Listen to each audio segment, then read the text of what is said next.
ke usekhona umpostoli ke ubaba ke uKhumalo ke nezohlala nathi kuze kube ihora ke lesishiya kalombili ke namhlanje ke ebusuku ke uzobusiseka ke yebo ke egameni ke lika Jesu ngaphandle nje kokuchitha ixesha kade ngagcina la asikubingelele umpostoli Asibingelele Manqele omkhulu sibingelele abalaleli beMbokotho FM 96.8. Ngiyathemba baba ifestive kuphethe kahle uJesu useyinkosi ngiyazi abanye bavalile emabandleni kodwa abanye bayakhonza asembe ukuhamba kahle konke Na uJesu emuhle kakhulu kulezi zinsuku siyambonga kakhulu. Kulungile baba kule nkosi namhlanje esizokubuka nje siyazi ukuthi ke kulalele nabantu abasuke besebenza abanye bavakashile le Durban enye ama cities avakashelwa kakhulu uma kulezi zikhathi lezi ke yini mhlasimbe esingayikhuluma nomlaleli namhlanje Mlaleli ekhaya ngicela ungiphe nje indlebe kafishane ake sithi ukukhuleka mhlawumbe singaliqala uhlelo lwethu babotho ongcwele siyabonga nasebusuku unathi siyabonga uNkulunkulu wethu onamandla ngikhulula umlaleli osalalele egameni likaJesu banaye uNkulunkulu wethu ongcwele ngoKristu Jesu phela njalo amen. Amen. Manqele omkhulu siyambonga uNkulunkulu asiphinde sithathe lethuba sikubonge Manqele ukuthi usinikele lethuba iMbokotho sibonge nomfundisi uDube wazivulela indlela. Emakhaya ngiyazi ukuthi wonke umuntu ubhizi wonke umuntu ubheke kulezi zinsuku ze-festive season kodwa ke Manqele silikhuluma iqiniso ukuthi abangakubahambeli kahle abange bayiplanile izinto akwenzekanga ngokwama-plans abo kodwa ngifuna ukusho ukuthi noma kunjalo uJesu senkosi sesithi isizulu akulahlwa mbeleko ngakufelwa ukhona uNkulunkulu angakwenza namhlanje Manqele ngifuna sibheke kafishane into ehlupha abaningi lento esibiza ukuthi ama-family patterns noma ama-family cycles sikubiza ngokuthi ukhondolo. Okay. Ngifika sibheke indaba yokhondolo ubona ukuthi uqalile unyaka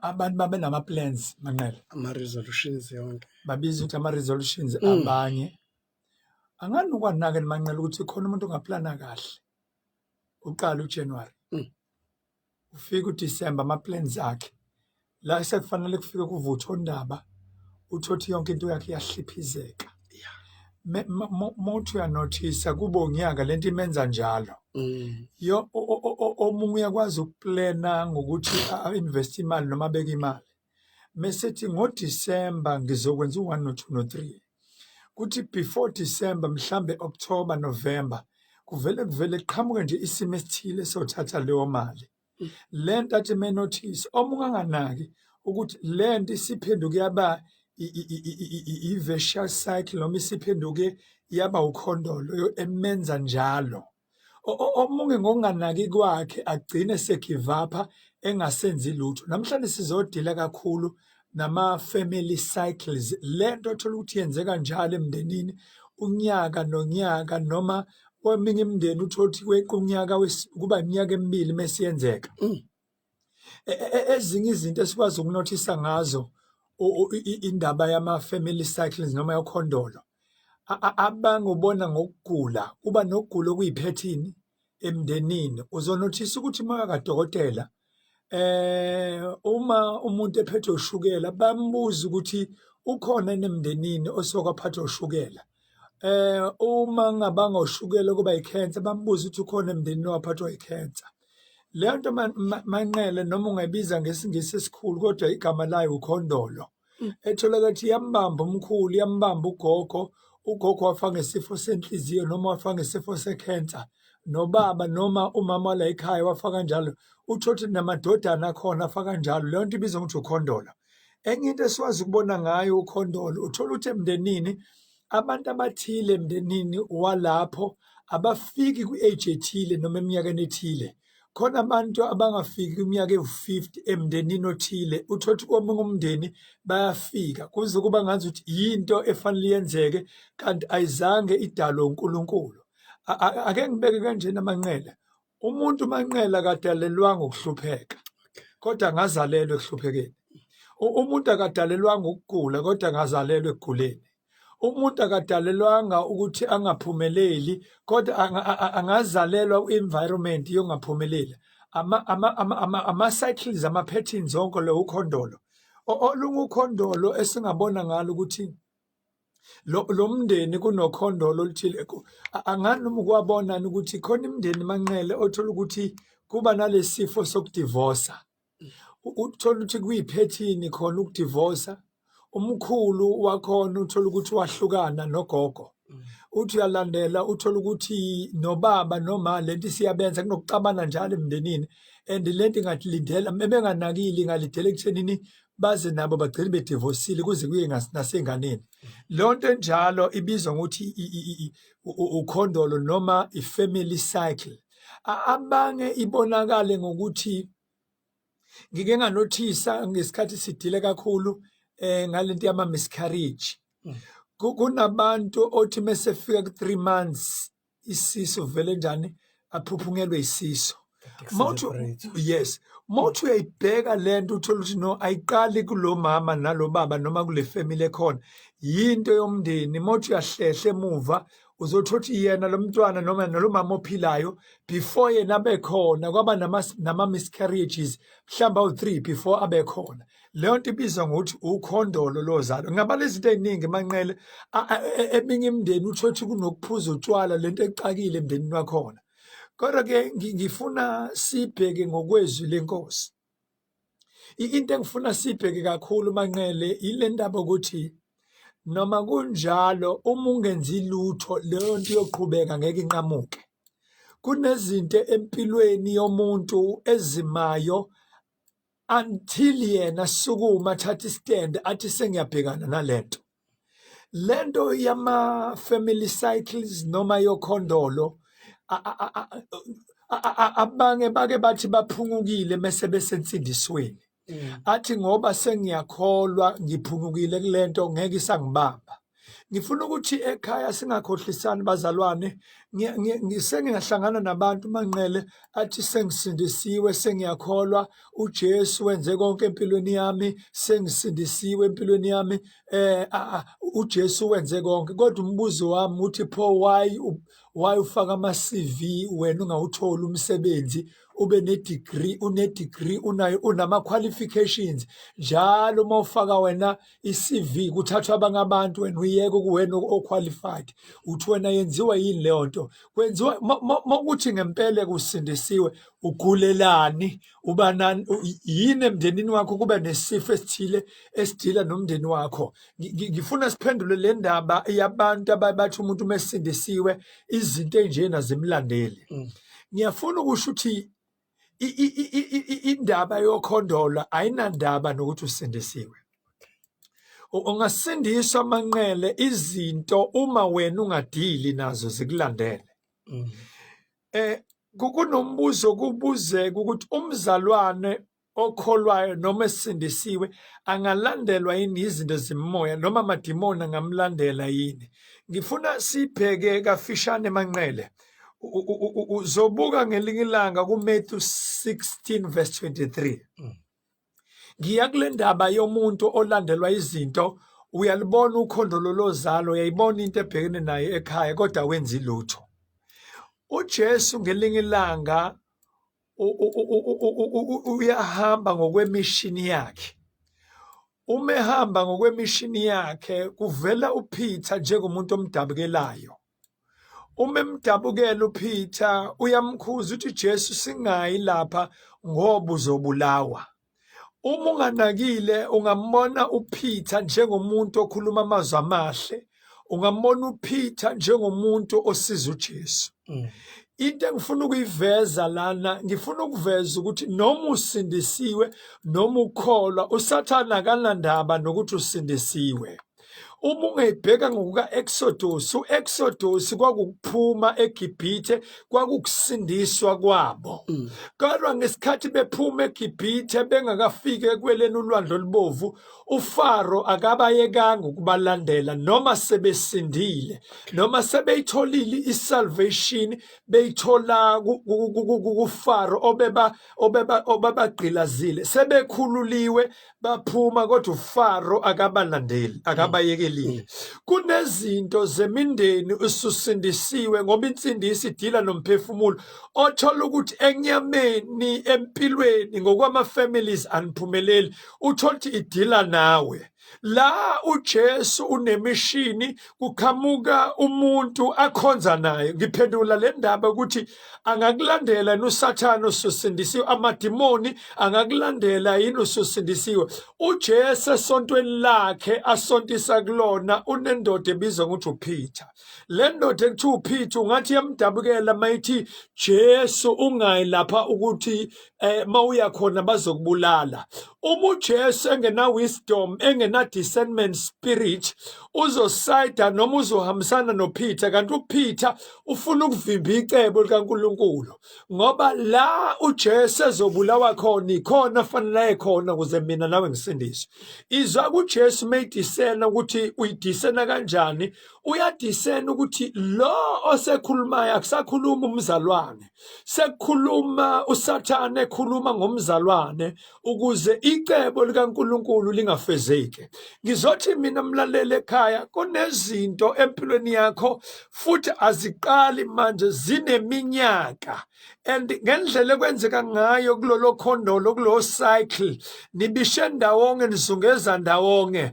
Abanye manqele sebeze ba-enjoya nje ukucula, bayihlabelelele, bathandaze, bathi uJesu inkosi, kodwa ama-results ukuthi uJesu inkosi physical empilweni yabo nganakeki.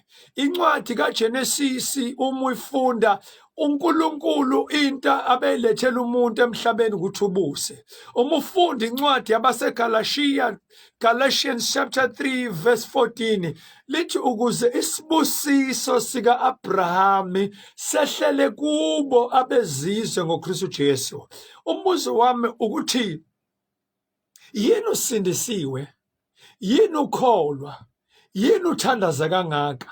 Kodwa izinto zefamily yakho isakulandela. Awukaqala ukwabona ama-results ukuthi uJesu inkosi empilweni yakho. Awukaqala ukuyibona imphumela noma udlithelo la ufika khona njengoSolomoni, la efika khona ephumula engasazilwa izimpi. Kuyafika nini la uNkulunkulu umbonga uthi ngiyakubonga nkulunkulu ukuthi ungiphungulile ogibeli labacuphi, according to the book of Psalms 124. Ngifuna ukuthi namhlanje ngifuna sibheke izinto abantu abangayinakile. Ake sifunde incwadi yamaHebheru chapter 11 verse 3. Ifundeka kanjena: ngokukholwa siqonda ukuthi izwe lonke ladatshulwa ngezwi likaNkulunkulu, kuze kuthi okubonwayo akuvelanga kokubonwayo.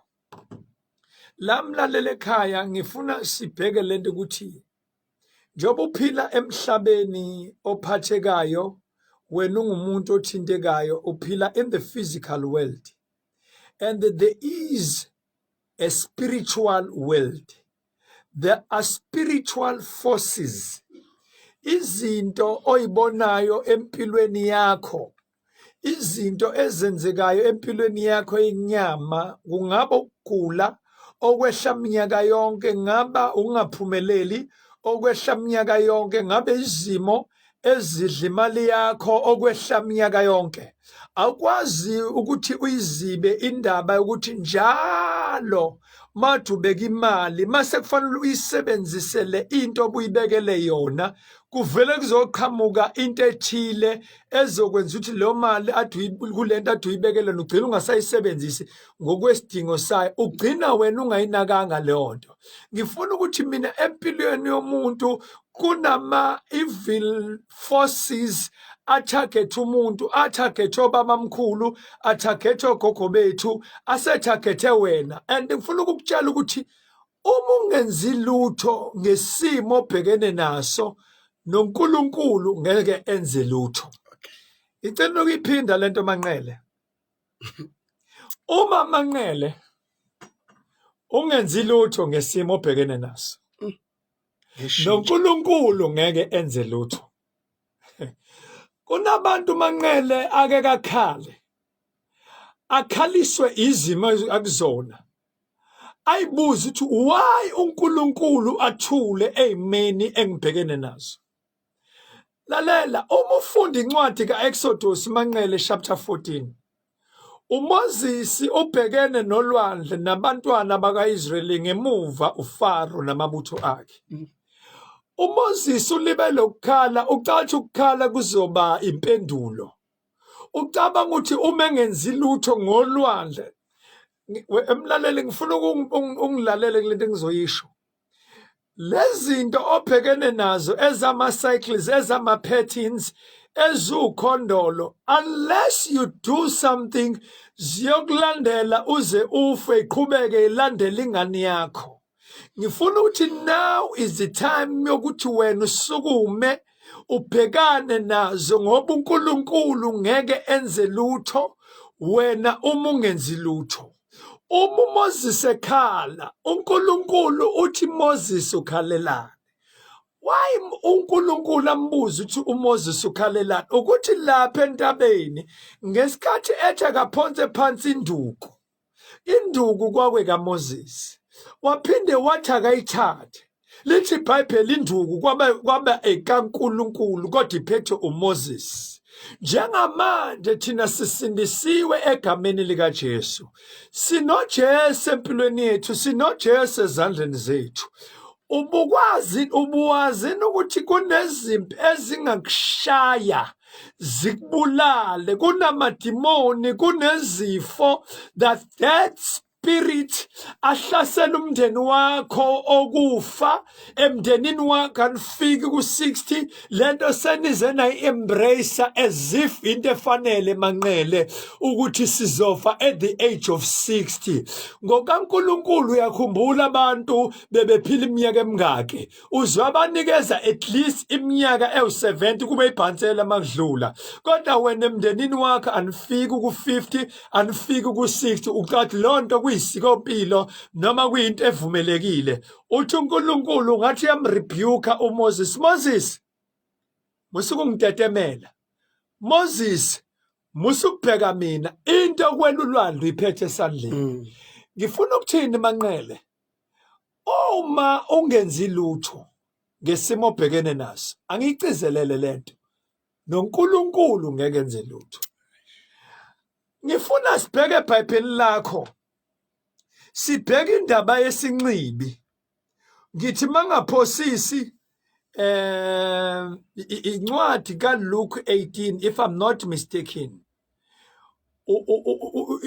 isinqibi noma uBhartimewu, lithi iBhayibheli lami weza kuJesu.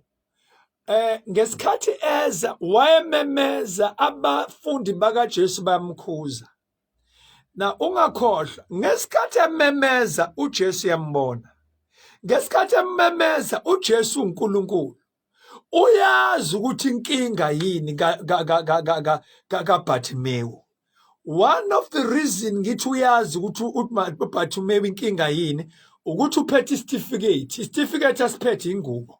Ngoba uma ungaboni ubugqokisa ingubo ethile, igamenti ethile ebikunikeza ipermission ukuthi ungacela. Now uma ublind ubonala ugqoke leyo ngubo, sekuyaziwa ukuthi wena fanele unikeze imali.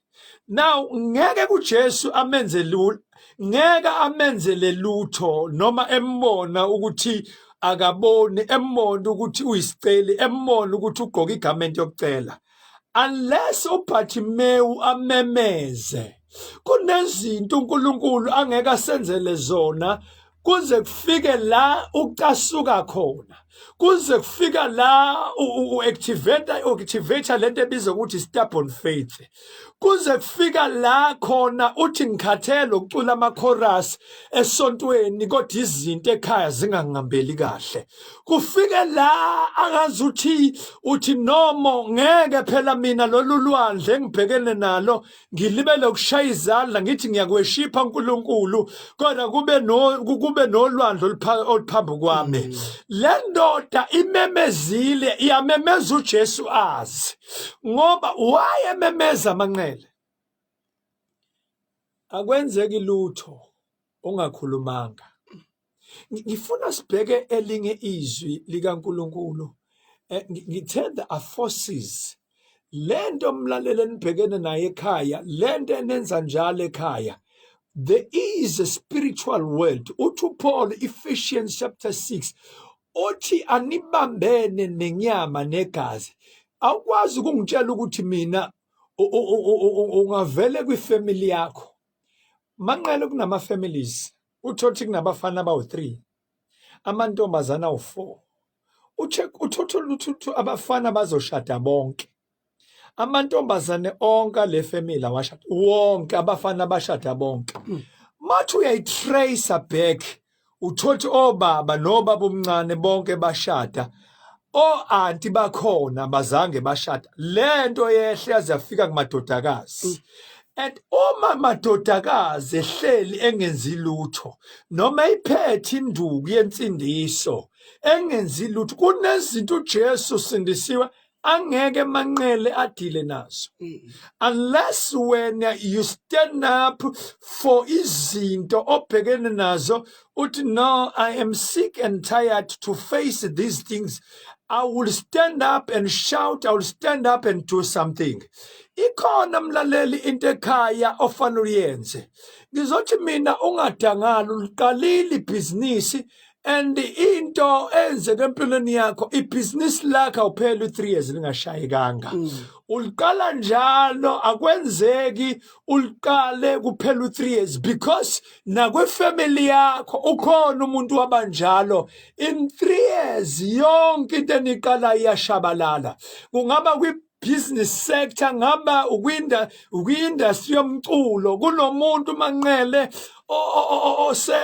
osesebenze ngale ndlela kodwa kaphumeleli. Ngizokutshela ukuthi mina check impilo yakho ukuthi abazali bakho badlulephi, check ogogo bakho ngaba amazwi lento iyasebenza ekutheni no angikwazi ukwenzekelwa into ethile eminyaka yonke. Ake ngicheck ukuthi ugogo wadlula kuphi, ake ngicheck ukuthi obaba mkhulu badlula kuphi, ngoba ngenzeka ukuthi lento ongayinakile abange badlula kuyona.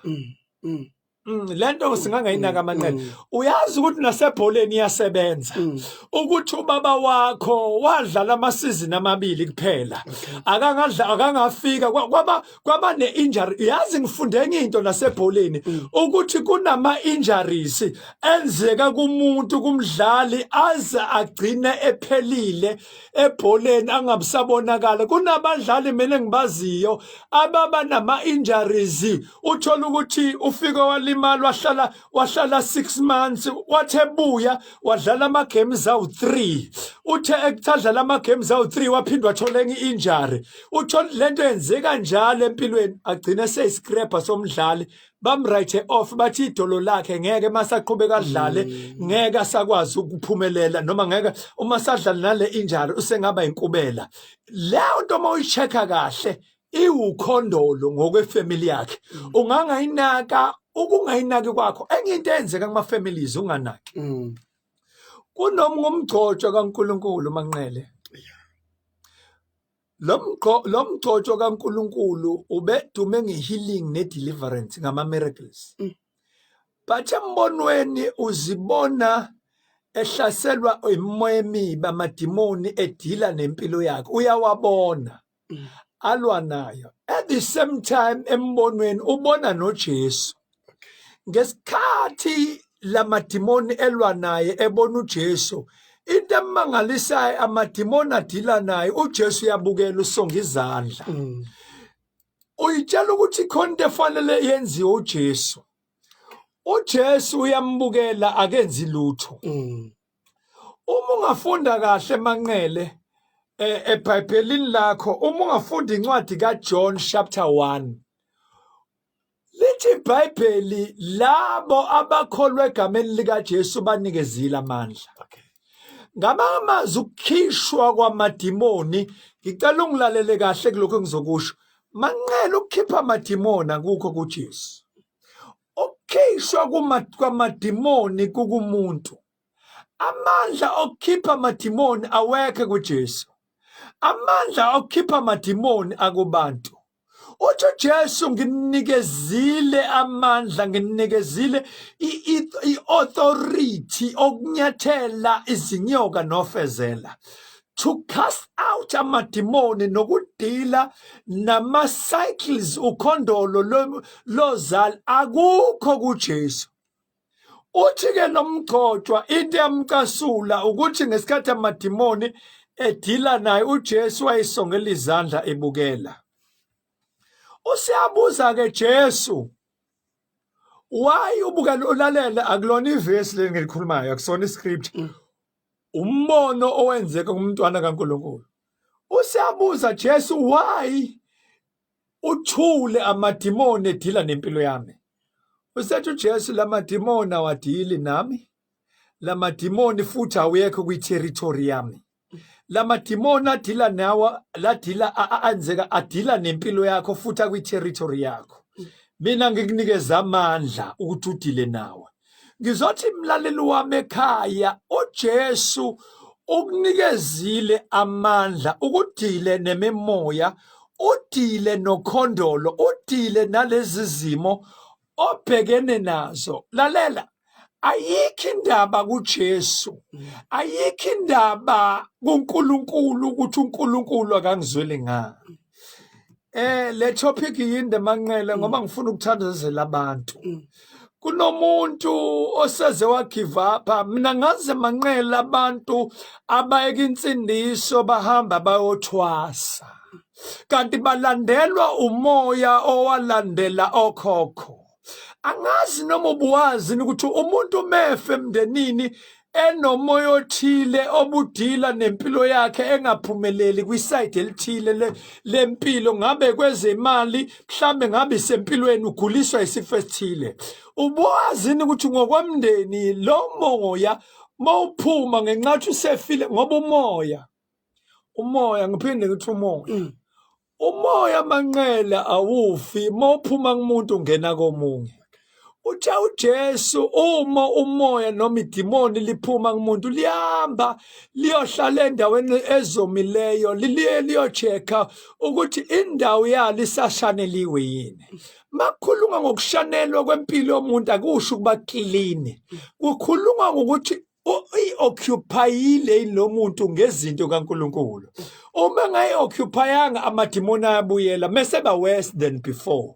Izothi mina ngifuna sithandaze nawe, ngifuna u-activate ifaith yakho. In as much as ngingakhuluma kakhulu, kodwa lento ifuna abantu abazosukuma njengalomgcotshwa.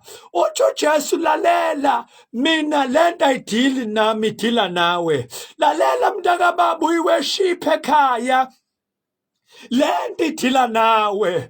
Umfundisi wami, lento idila nawe. Omunye uqala iminisi manqele, awuphela u5 years lo minisi ingabhidlikanga, lento ayidili nabazalwane idila nawe. Omunye uqala iministry ithi sakhuphuka ihamba kahle, abazalwane bamhlubuke, i-vicious cycle idila naye. I want to pray egameni likaJesu, awethwa kuleyo mpi uNkulunkulu. uNkulunkulu akayisongile izandla, kodwa wena ufuna ukhulume, ufuna wena ukhuluma amazwi phezu kwaleso simo. Sesiyathandaza egameni likaJesu. Baba wethu ongcwele, ngiyathandaza ebusuku, nangu lamlalele sangilalele Baba, ngikhuluma amandla phezu kwempilo yakhe, amadimoni adila nempilo yakhe, ngokwezimali, ngokweministry, ngegama likaJesu likaJesu ngokwamabhizinisi ngiyathandaza muvula ingqondo abize igama lakho ngoba uyena ofanele adile naleza zimpi ngegama likaJesu ngiyathandaza lonke uhlobo lemimoya abhekene nalo muvula amehlo mupha amandla okudila nezimo ngegama likaJesu. Baba ngiyabonga ukuthi imoya yamanzi, imoya yomkhathi, imoya yolwandle, every water spirit ababhekene nawo ngegama likaJesu waseNazaretha ngiyawahlulekisa. Lalelani imimoya, moya yomkhathi, moya yamanzi ngegama likaJesu niyahlulekiswa ngegama likaJesu. Baba siyabonga ukuthi kuyenzeka egameni likaJesu ophila njalo. May God bless you. uNkulunkulu akupha amandla kuvula ingqondo udile nemoya ngegama likaJesu. Siyabonga Manqele.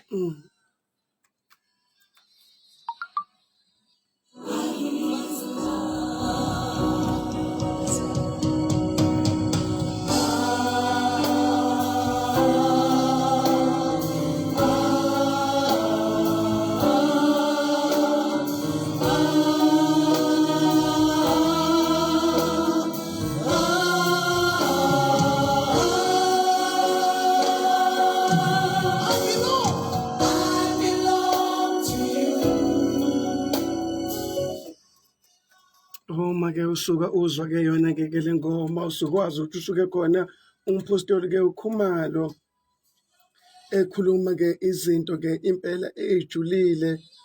Kunezinye izinto ay'khuluma athi ngeke yilunge uma wena ungakasukumi ngoba lezi zinto ezikuhluphayo zidinga ukusukuma kwakho. Awu, nansi indoda yayifuhla ngothi isendlini kodwa kwabiza ukuthi ithwale iyiswe-ke nangowesifazane owayesegula iminyaka kodwa kwabiza ukuthi ayofohla phakathi kwamadoda ayobamba umphetho wengubo ngenxa-ke yesimo-ke kakadlula kuso. Yes. Baningi abadlula ey'mweni bahleli phansi, baningi abadlula ey'meni bacula iculo bathi vele ekhaya kunjena, vele nomkhulu kwakunje, no-anti nomalume kwakunjena. Kepha-ke umpostoli u-emphasize ekuthenini-ke noma ukusona leso simo, lalela ungaphakama. Bake bathi babekhuluma bathi impukane uma izalwa izalelwe emanyaleni, izalelwe ekuboleni, izalelwe ekungcoleni. Uyayizwa lento mlaleli? Kodwa sempukane ezalelwe emanyaleni uyibona ihlele eBeverly Hills, one of the top hotel. Ayinandaba ukuthi izalelwe iphi. Yes. Ihleli ko-Easterport, ihleli ko-Hilton, ihleli ko-Garden Court, ihleli kwi-Mercedes yakho umpostoli. Kodwa ayinandaba noma isingafa la kwi-Mercedes uyiphebeza uyibhanqe nezandla uyibhanqe no-dashboard kodwa ithi angifelanga la ngizalwe khona. Hayi man, sometimes ikhona into oyisho lo mpostoli athi asikhathele ukuzalwa esingazalelwa kuma-environment ahlukahlukene kodwa okwethu ukushintsha isimo. Kulungile mpostoli, baningi abantu abazofisa ukuthi bakhulume nawe eceleni ke ubakhulekise. Ngicela ke umemezele inombolo yakho no Facebook page 083 97 89 828 iphinde 083 97 89 828 ku-Facebook page Christ Ministry Church of Miracles bese live uphinde uyilandele kwelami ipage uDavid Khumalo ungayilandela lapho. uNkulunkulu akubusise. Sibonga kakhulu mpostoli.